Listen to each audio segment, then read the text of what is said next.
మొలికెత్తింది, ఆగమైంది. దీనికి ప్రభుత్వమే కారణం.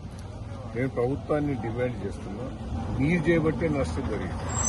కేసీఆర్ గారు 3 ఏళ్ల కింద పంట నష్టం కొద్దిగా జరుగుతున్నాయి. నర్సంపేట కానీ, ఏటూరు నగరం కానీ, మహబూబాబాద్ జిల్లాలో కానీ 2 సార్లు వచ్చింది. రైతుల దగ్గర పోయి స్వయంగా నష్టపోతారు. రైతుల దగ్గర పోయి వాళ్ళ బాధ ఇన్ని 4,000 ఉండే పద్ధతి 4,000 ఉన్న దాన్ని 10,000 ఒకటేసారి ప్రధాన నష్టపరిహారం ప్రకటించారు. అది కూడా నష్టం ఎంత జరిగింది? 10-20% జరిగింది. ఈరోజు రేవంత్ రెడ్డి గారి నిర్లక్ష్యం వల్ల, యూరియా బస్తాలు ఇవ్వకపోవడం వల్ల 15 రోజులు ఎక్కువ రోజులు అవటమైంది, దిగుబడి తక్కువ వచ్చింది, ఇబ్బంది పడ్డది. నువ్వే కారణం.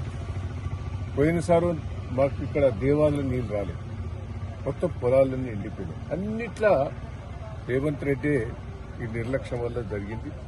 నేను రేవంత్ రెడ్డి గారిని డిమాండ్ చేస్తున్నా, రైతుల క్షమాపణ చెప్పు. పంట నష్టం 25,000 ఇవ్వాలి, ప్రతి గింజ కొనాలి.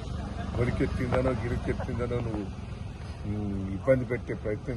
మొక్కజొన్నలు కూడా దెబ్బతి